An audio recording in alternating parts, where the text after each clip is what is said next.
Bismillahirrahmanirrahim. Assalamualaikum warahmatullahi wabarakatuh. Innal hamdalillah salatan wa salaman ala Rasulillah sallallahu alaihi wasallam wa ala alihi wa ashabihi wa man tabi'ahu bi ihsanin ila yaumiddin. Summa amma ba'du.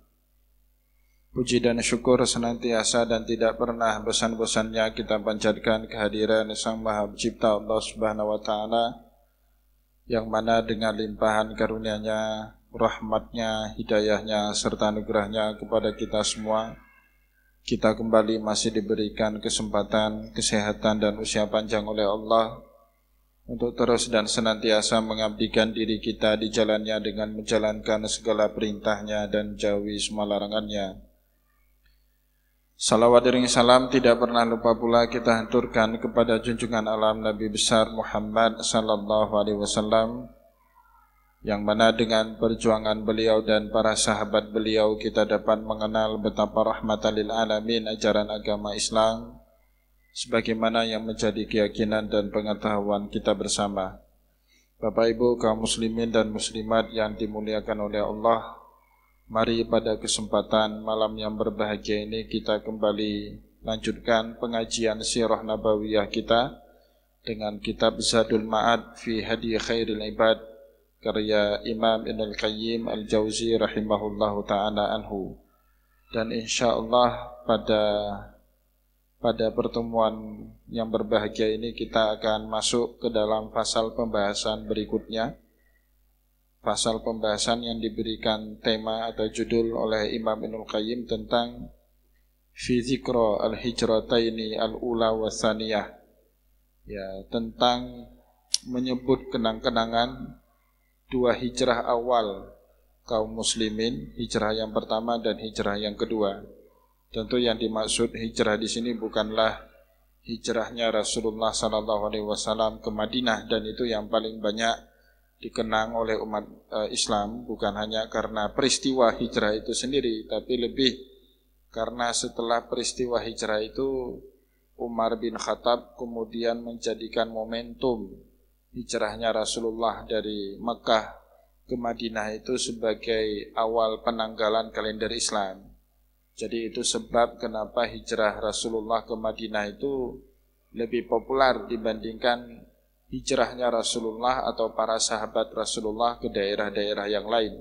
Kita tahu sebelum hijrah ke Madinah, Rasulullah sallallahu alaihi wasallam terlebih dahulu sempat hijrah sebulan lamanya di kota Taif, atau juga para sahabat Rasul dalam dua kelompok atau dua gelombang pernah melakukan hijrah ke negeri Habsyah, sebelum nanti mereka semuanya pada hijrah ke kota Madinah mengikuti Rasulullah sallallahu alaihi wasallam.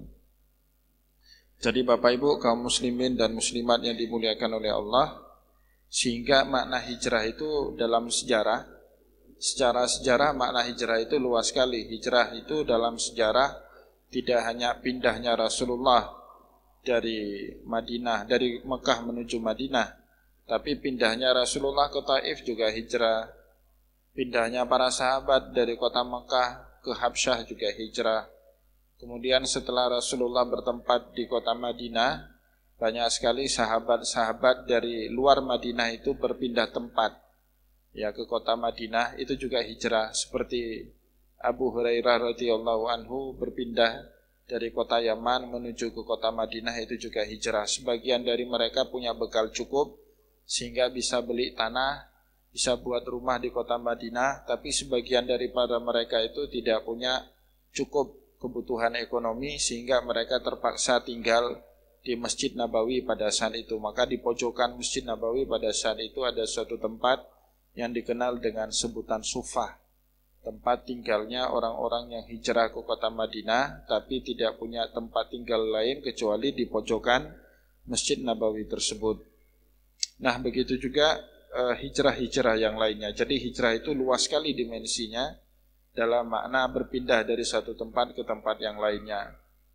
Nanti makna hijrah yang berpindah dari satu tempat ke tempat yang lainnya dilebarkan lagi oleh Rasulullah, sehingga hijrah itu dalam definisi hadis Nabi adalah orang yang meninggalkan semua yang dilarang oleh Allah Subhanahu wa taala dan Rasulullah.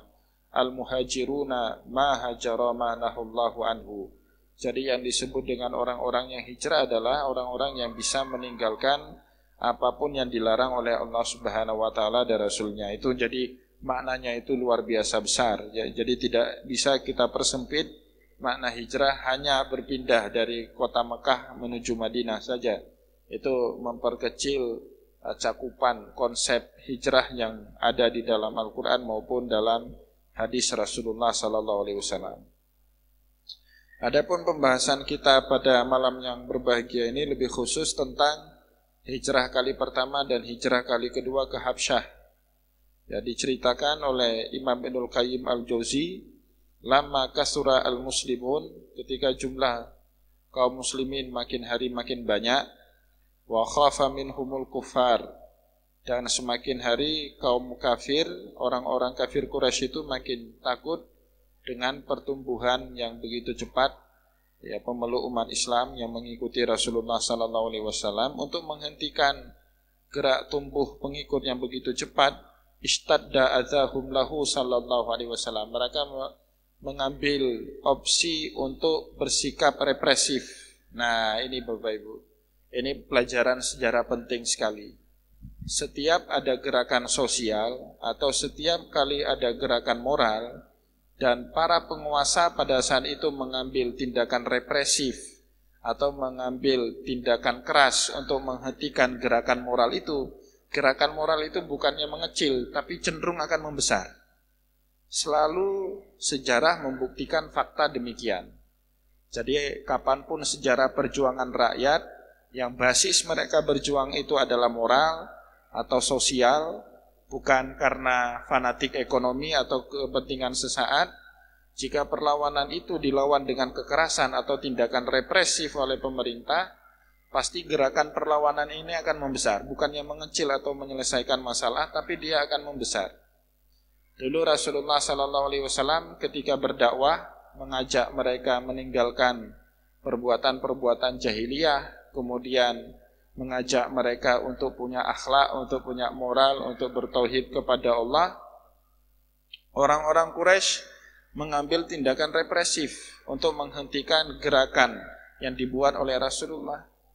Bukannya jumlah pengikut Nabi Muhammad itu makin mengecil, justru orang simpatik kepada ajaran Nabi Muhammad itu makin bertambah. Seperti itu.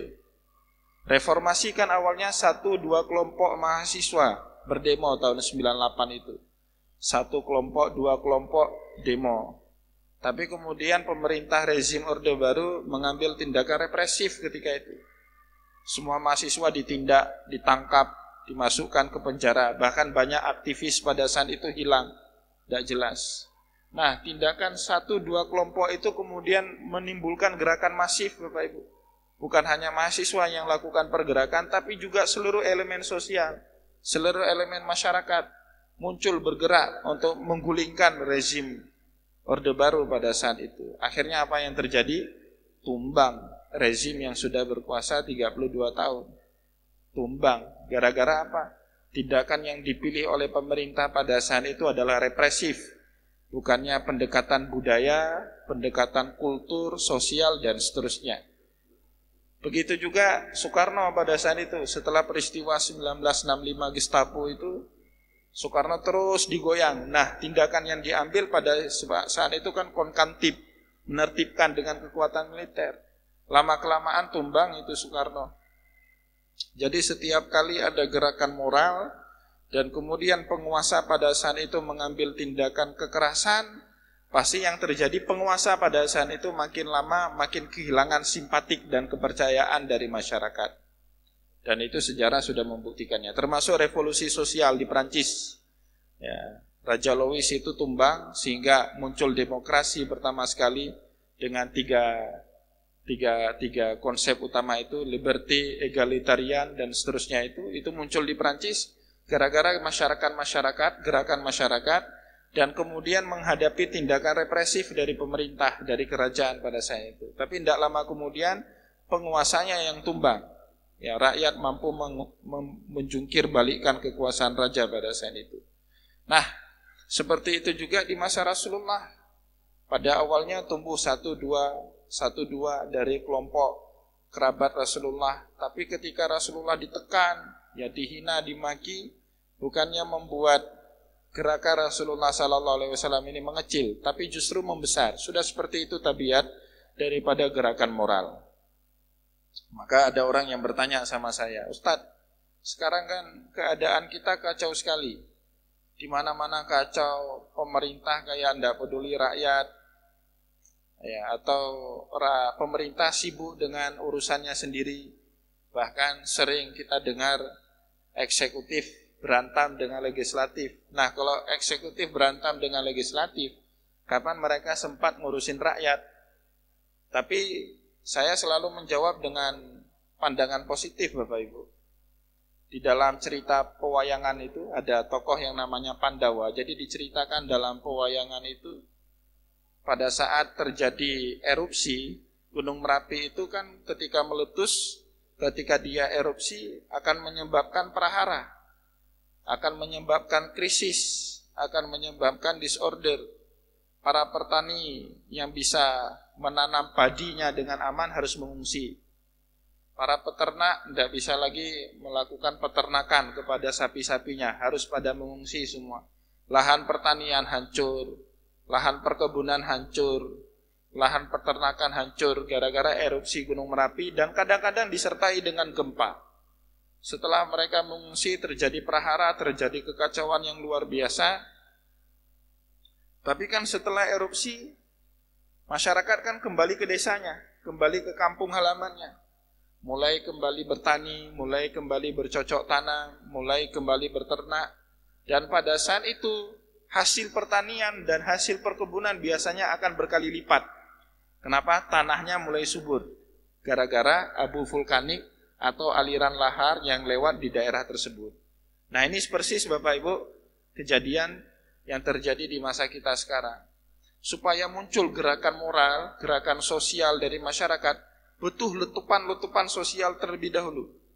Seperti Gunung Merapi tadi, meledak dulu dia. Kemudian terjadi prahara di tengah masyarakat, orang pada ngungsi, peternakan hancur, perkebunan hancur, pertanian hancur. Setelah itu baru kemudian masyarakat bisa membangun kembali tata sosialnya, tata ekonominya, dan seterusnya. Begitu juga sekarang, biarkan dulu hancur semua ini. Jadi pada saat masyarakat muak dengan semua ini, sudah meletus, baru dia akan kembali menemukan tata tertibnya. Tata ekonomi akan tertib, tata sosial akan tertib, tata kehidupan kultur, budaya, keagamaan juga akan tertib. Nah, suatu saat suka seperti itu. Jadi menggunakan kiasan erupsi Merapi dengan erupsi sosial.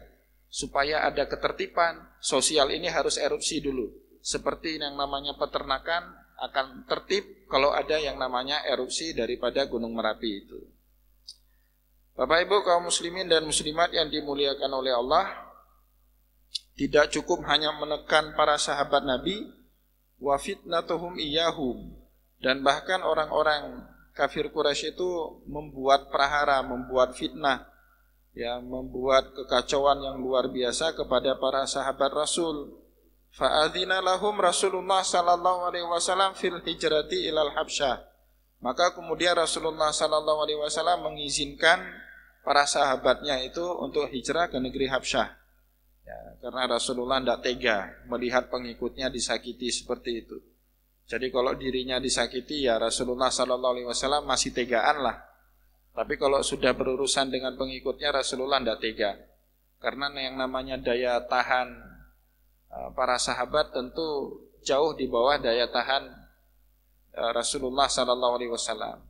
Maka kemudian Rasulullah dengan berbagai pertimbangan mengizinkan mereka untuk pergi hijrah ke negeri Habsyah. Seandainya opsi melawan yang diambil oleh Rasulullah, mungkin Islam tidak akan besar sampai sekarang Bapak Ibu. Karena yang namanya melawan itu kan butuh banyak perhitungan. Nah, pada saat itu kalkulasi Rasulullah tidak cocok untuk melawan. Nah, ini persis sama kayak kemarin saya baru pulang kebetulan dari Aceh Timur. Dalam perjalanan balik itu Bapak Ibu, tiba-tiba di depan saya itu ada mobil L300 nyalip mobil truk. Seharusnya kalau kecelakaan itu saya menang, kalau bawa ke pengadilan saya menang, karena yang namanya mobil L300 itu ngambil jalannya saya, sehingga berhadap-hadapan dengan saya. Tapi apakah ada gunanya kemudian kalau mobil saya tabrakkan ke L300 itu? Kan nggak masuk hitungan itu. Meskipun kalau dihitung-hitung kecelakaan dibawa ke pengadilan, mobil saya punya asuransi, semuanya akan ditanggung dan semuanya pidananya akan kena kepada sopir L300 itu. Tapi kan nggak cerdas, nggak masuk hitungan itu. Ya lebih baik yang menghindar, meskipun ya kita nampaknya kok kayaknya kalah pada saat itu. Ya, tapi itu strategi namanya. Ya, kalau Rasulullah membuat perlawanan pada saat itu, mungkin Islam tidak akan sampai ke Aceh atau tidak akan sampai ke Indonesia. Maka dalam hitungan Rasulullah itu tidak mungkin melawan. Dan juga nggak mungkin para sahabat ini dibiarkan terus disiksa. Akhirnya Rasulullah SAW mencari banyak informasi sehingga ketemulah negeri Habsyah. Kenapa negeri Habsyah yang dipilih? Nah, ini ada sabda Rasulullah yang menarik untuk kita simak. Wa qala sallallahu alaihi wasallam inna biha malikan la yuzlamun nasu indahu. Jadi di negeri Habsyah pada saat itu ada seorang raja, Malik, la yuzlamun nasu indahu. Dia tidak akan pernah menzalimi orang-orang yang ada di sekitarnya. Nah, itu sudah menjadi tabiat. Biasanya kalau satu daerah itu penguasanya adil, karena dalam Al-Quran biasanya kata zalim itu dilawan-lawankan atau dihadap-hadapkan dengan kata adil. Jadi lawan atau antonim daripada kata zalim adalah kata adil. Jadi ketika ada suatu penguasa berkuasa di satu daerah dan kebiasaan penguasa itu tidak zalim, maknanya adil, maka biasanya rakyatnya sejahtera, pasti itu yang pertama. Yang kedua, para pendatang tidak sungkan-sungkan datang ke daerah itu. Kenapa? Karena ada jaminan hukum, ada jamin tegaknya keadilan di negeri itu. Nah, Bapak Ibu yang dimuliakan oleh Allah, dulu kenapa Aceh menjadi daerah pelabuhan yang sangat maju, bisa mengalahkan daerah-daerah semenanjung Selat Malaka yang lainnya seperti Singapura. Singapura itu kan dulu namanya Temasek. Ya, maka di Singapura itu ada super holding namanya sekarang Temasek. Ya, Temasek itu nama Singapura dulu itu. Dulu bukan apa-apa Singapura itu, tidak bisa menguasai pelabuhan. Tapi sekarang kenapa daerah pelabuhan itu Singapura? Jadi buangan Singapura itu lari ke Batam loh, begitu kan? Kenapa mereka yang menguasai? Ya karena mereka bisa memberikan jaminan hukum, kepastian hukum kepada siapapun yang mau datang buang duit di situ kan gitu. Kalau tempat kita tidak ada jaminan itu. Jadi hukum terseok-seok, tidak ada kepastian hukum, tidak ada kepastian berinvestasi. Orang mau bawa duit di sini sungkan, nanti lama-lama duitnya hilang, dirampok sama raja yang nggak adil di situ. Ya, maka ketika Aceh dulu rajanya dikenal sangat adil dengan hukum yang tegas, uang dari pihak asing bisa dijamin di sini nggak akan hilang. Maka Aceh hidup sebagai kota pelabuhan. Kenapa ibu kota Aceh dulu itu semuanya di pelabuhan, Bapak? Bandar semua. Kutaraja itu kan Ulelu itu atau pusatnya itu kan dekat dengan pelabuhan. Samudra Pasai kalau Bapak Ibu ke kuburannya Malikul Saleh itu dekat juga tepi pantai. Jadi siapa yang bisa menguasai Selat Malaka, dialah yang akan menguasai perekonomian Asia Tenggara. Teorinya kan seperti itu.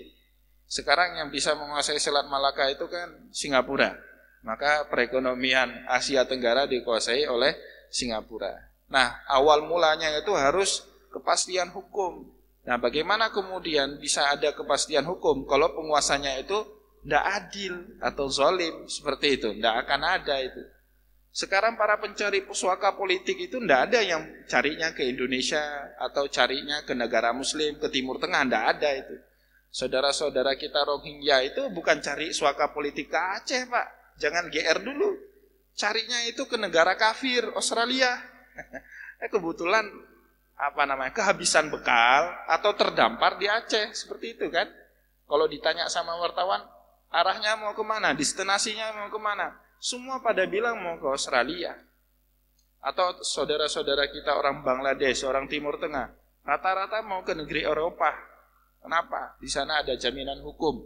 Para suaka, pencari suaka itu diberikan hak-haknya itu diberikan. Di New York, Bapak Ibu, di New York itu ada kota kecil namanya Harrisburg. Rata-rata dulu orang Aceh waktu masa konflik larinya ke sana semua. Termasuk mantan wali kota Sabang itu, Pak Munawar Liza itu di Harrisburg dulu itu. Jadi kenapa carinya di sana? Ya karena di sana ada kepastian hukum. Orang cari suaka politik nggak dipulangkan balik ke negeri asalnya. Tapi kalau di negaranya nggak jelas kepastian hukumnya, rajanya zalim, penguasanya nggak jelas, pasti pencari suaka itu kan nggak jelas juga nasibnya nanti. Jauh-jauh sudah mengembara, dikembalikan ke negeri asalnya pula. Nah, yang model seperti ini polanya sama. Selalu dalam sejarah polanya sama. Maka pentingnya belajar sejarah inilah untuk tidak mengulangi lagi kesalahan-kesalahan di masa lampau. Tapi ya karena kita orang Aceh tidak terlalu senang sejarah, kesalahan-kesalahan masa lampau itu masih juga terulang di masa kita sekarang.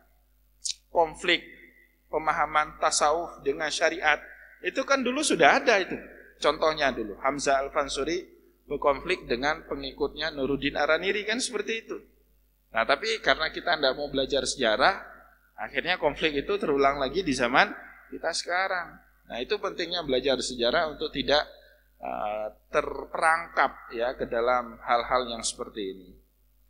Bapak Ibu kaum muslimin dan muslimat yang dimuliakan oleh Allah, ketika Rasulullah SAW mengetahui di negeri Habsyah itu ada seorang raja malikan la yuzlamun nasu indahu, dia tidak menzalimi siapapun yang datang ke negerinya itu, fahajara minal muslimin, maka Rasulullah mendorong umat Islam untuk hijrah ke sana. Pada gelombang pertama isna asyara rajulan wa arba'an niswatan. Gelombang pertama itu sebanyak 12 orang laki-laki dan 4 orang wanita. Jadi jumlahnya itu 16 orang. Jumlah kecil, tapi itu pembuka jalan. Ya, pembuka jalan untuk adanya gelombang kedua hijrah ke negeri Habsyah. Jadi gelombang pertama yang hijrah ke negeri Habsyah itu 12 orang laki-laki dan 4 orang perempuan. Minhum, di antara mereka adalah Utsman bin Affan radhiyallahu anhu. Ya, pada saat itu Utsman sudah menikahi anak perempuannya Rasulullah, namanya Ruqayyah. Nanti Ruqayyah wafat. Jadi Ruqayyah itu wafat Bapak Ibu bertepatan dengan kemenangan Rasulullah SAW dalam perang Badar. Nanti kita akan sampai dalam cerita itu. Jadi orang lain pada menang, pada senang karena hari itu menang. Rasulullah dikabarin oleh malaikat, oleh Jibril, Muhammad, putrimu itu di kota Madinah itu wafat, baru saja meninggal. Wah, aduh. Rasulullah tidak terlalu gembira dengan kemenangan di perang Badar itu karena mendapati berita kalau putrinya Ruqayyah itu wafat di kota Madinah. Maka pada saat perang Badar itu Bapak Ibu Utsman tidak ikut. Jadi awalnya Utsman mau ikut, tapi kemudian dicegah oleh Rasul, kemudian oleh Rasulullah diberikan SK agar dia menggantikan untuk memimpin kota Mekah, menggantikan Rasulullah memimpin kota Madinah.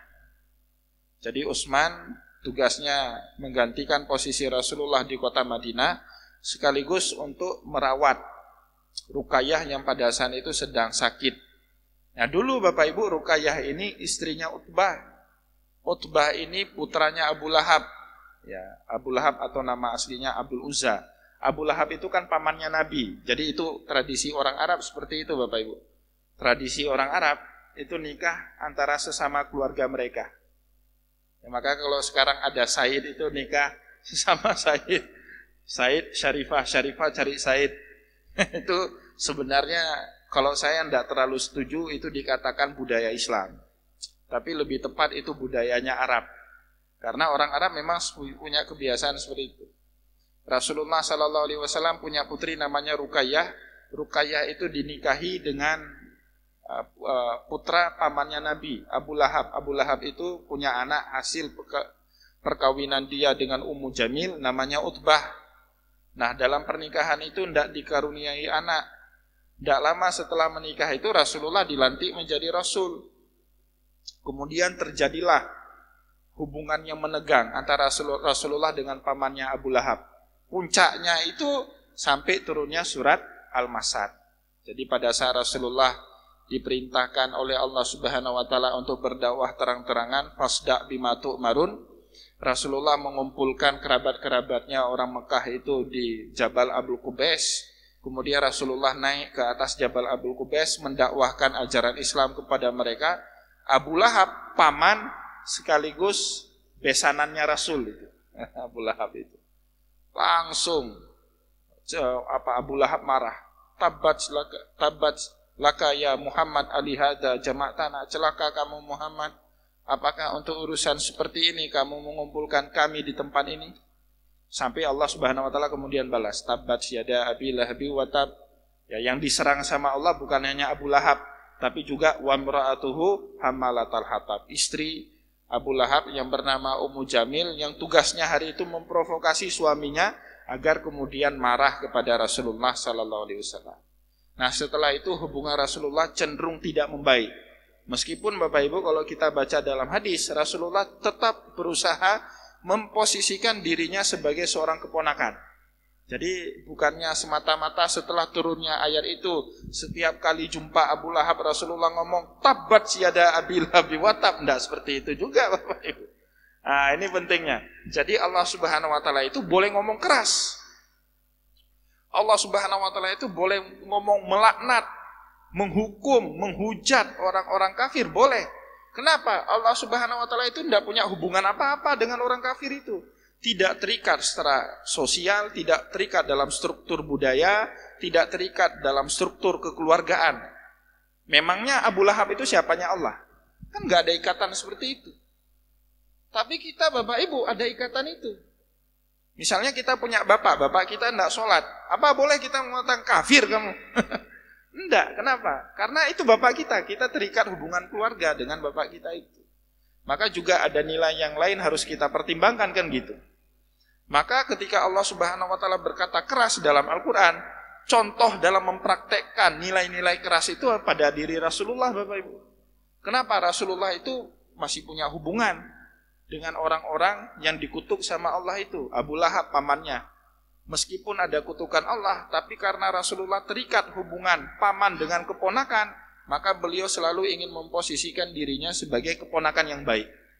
Kalau ketemu Abu Lahab, selalu Rasulullah SAW bersikap ramah, sopan santun, dan tidak pernah mengutip-ngutip ayat tabat yada abi lahabi wa tab. Nah, itu kerennya seperti itu.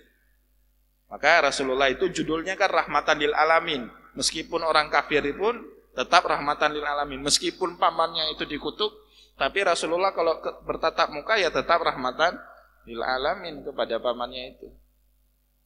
Nah, itu cerita Ruqayyah. Jadi setelah menegang hubungan itu, lama kelamaan Ummu Jamil istrinya Abu Lahab tidak hanya memprovokasi suaminya untuk memusuhi keponakannya Muhammad sallallahu alaihi wasallam, tapi belakangan juga memprovokasi anaknya Utbah agar menceraikan putrinya Rasulullah sallallahu alaihi wasallam. Nah, disitulah kemudian Ruqayyah ditalak, diceraikan.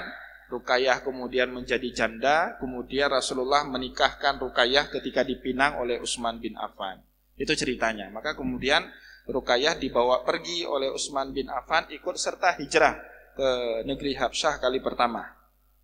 Ya, di sini diceritakan minhum Utsman bin Affan wa huwa awwalu man kharaja. Ya, jadi dia termasuk orang yang paling awal melakukan hijrah ke negeri Habsyah. Ya, Utsman bin Affan.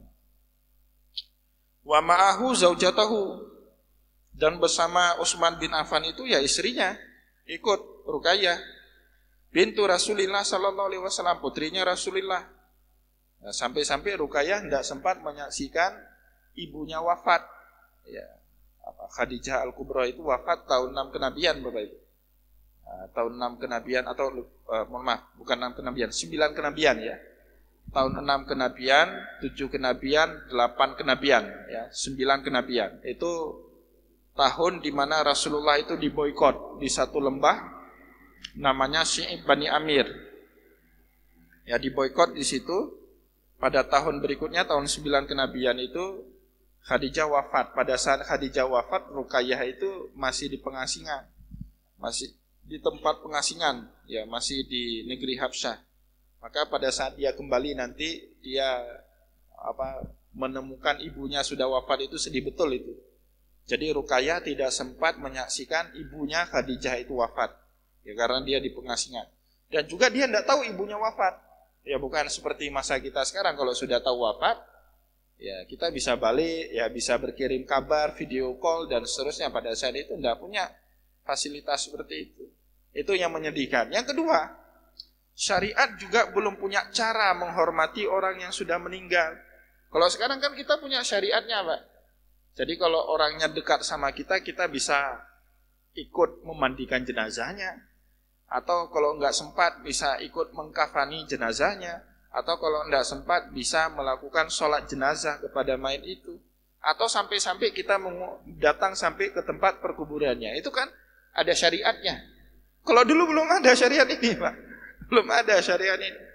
Atau kalau kita berjarak jauh dengan si mayit, ada yang namanya syariat sholat gaib. Bagi mayit yang jaraknya jauh dari kita, ada syariat sholat gaib. Nah, betapa sedihnya Bapak Ibu kalau belum ada syariat itu. Jadi ruqyah itu ya tidak ada syariatnya, cuman meratapi aja seperti itu kan, cuman menangisi saja kepergian ibunya. Nah, itu untungnya kita punya syariat itu. Jadi syariat dalam konteks sholat jenazah itu adalah cara teknis kita menghormati saudara kita yang sudah meninggal. Ya, makin banyak para pelayat, berarti makin patut kita memberikan penghormatan kepada saudara kita yang sudah meninggal. Kan enggak etis itu. Ada orang meninggal dibiarkan seperti itu aja. Yang sholatkan cuma 3 orang. Waduh, itu penghormatan yang enggak layak kalau menurut saya.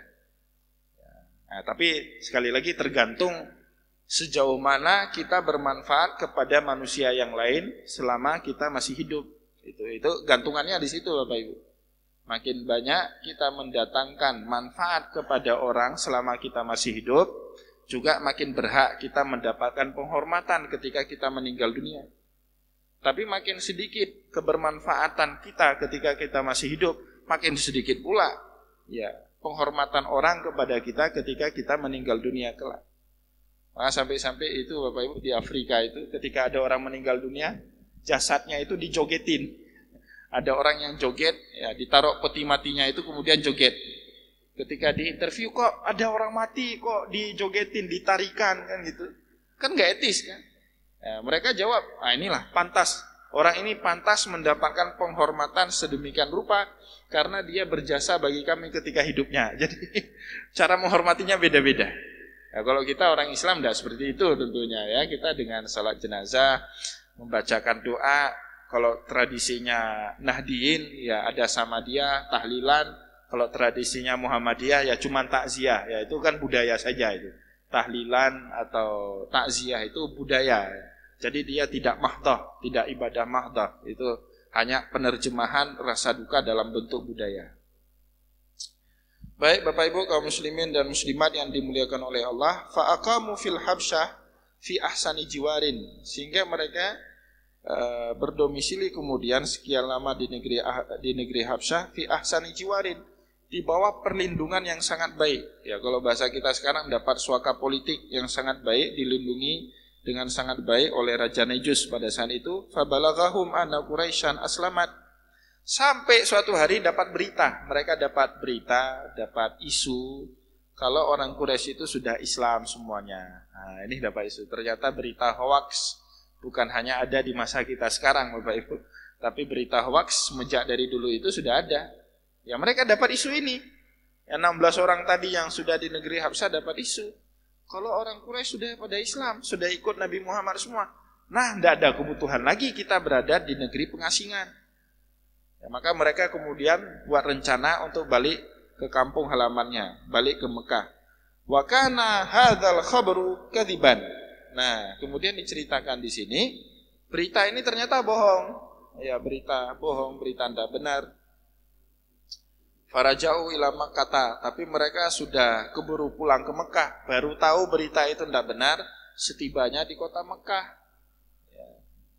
Awalnya tidak tahu, kirain ya betul sudah Islam semua. Biasanya kalau orang tujuan mendapatkan suakanya karena suatu masalah, ketika masalah itu selesai di negeri tempat asal mereka, maka mereka cenderung akan balik pulang ke kampung halaman. Kan seperti itu Bapak Ibu. Dulu para sahabat Nabi hijrah ke Habsyah gara-gara tekanan teror yang mereka temukan dari orang Quraisy ketika mereka mengikuti ajaran Nabi Muhammad, maka cenderung mereka akan balik ke kota Mekah setelah orang-orang yang meneror mereka itu ternyata sudah pada Islam semua. Kayak saudara-saudara kita lah, orang GAM itu larinya ke Helsinki, ketika Aceh damai kan pada pulang semua ke Aceh itu kan. Jarang, 1-2 orang ya mungkin yang sudah punya kehidupan di luar negeri sana. Tapi rata-rata ya pada pulang semua ke Aceh. Kenapa? Karena tujuan mereka suaka itu tidak punya lagi alasan yang kuat. Nah, Aceh sudah damai, sudah berdamai dengan pemerintah Republik Indonesia, maka semuanya pada balik pulang ke kampung halaman. Seperti itu. Begitu juga para sahabat ini. Tapi ternyata berita ini bohong. Faraja'u ila Makkah, setibanya mereka di kota Mekah, falamma balaghahum annal amra asyaddu mimma kana. Bahkan tekanan yang diberikan kepada mereka lebih kencang lagi, lebih keras lagi.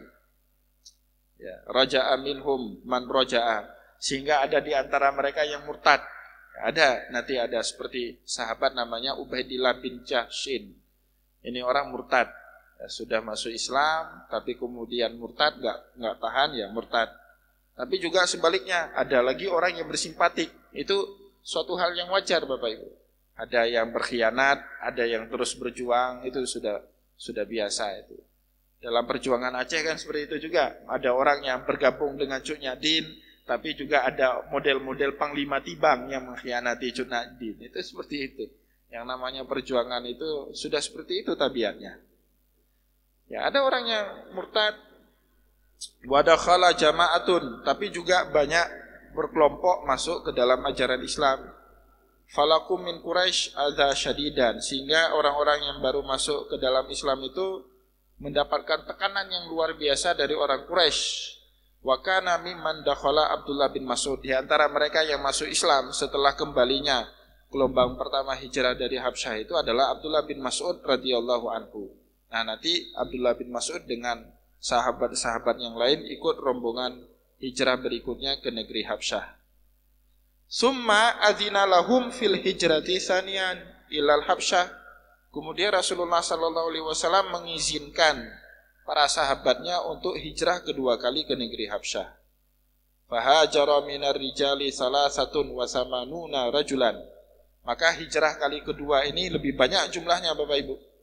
Ya, laki-laki itu sejumlah 83 orang. Jadi antara mereka adalah Ammar. Ammar ini putranya Yasar. Yasar ini Ammar bin Yasar. Yasar ini bapaknya itu mati dibunuh. Termasuk ibunya mati dibunuh, Sumayyah.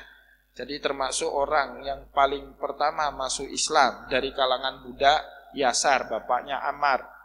Kalau dari laki-laki, kalau kalangan wanita hamba saya yang paling pertama masuk Islam itu Sumayyah, ibunya Yasar. Sedangkan hamba saya kecil atau anak-anak dari kalangan hamba saya yang paling pertama masuk Islam itu si Ammar ini. Tapi karena ibu bapaknya meninggal dunia, kemudian Rasulullah SAW memerintahkan Ammar bin Yasar itu untuk ikut serta dalam rombongan hijrah yang kedua. Kalau kali pertama dipimpin oleh Utsman bin Affan, kali kedua itu dipimpin oleh abangnya Ali bin Abi Thalib, namanya Ja'far bin Abi Thalib. Ini lama nanti, gelombang yang kedua ini lama sekali di negeri Habsyah. Baru kembali pada saat Rasulullah SAW menaklukkan kota Khaybar. Perang antara Nabi Muhammad dengan penduduk Yahudi Khaybar itu terjadi setelah perang Khandaq. Perang Khandaq itu sendiri terjadi pada tahun 6 Hijriah. Jadi setelah perang Khandaq, Rasulullah diperintahkan oleh Allah untuk tidak melepas baju sirahnya.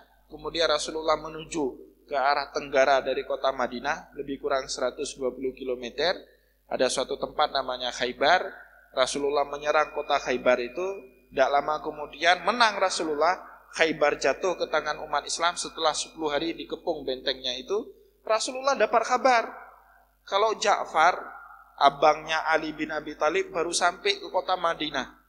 Maka Rasulullah pada saat itu di dalam hadis Tirmizi mendendangkan syair, Ma adri aisar, ma adri bi ayyuma aisar.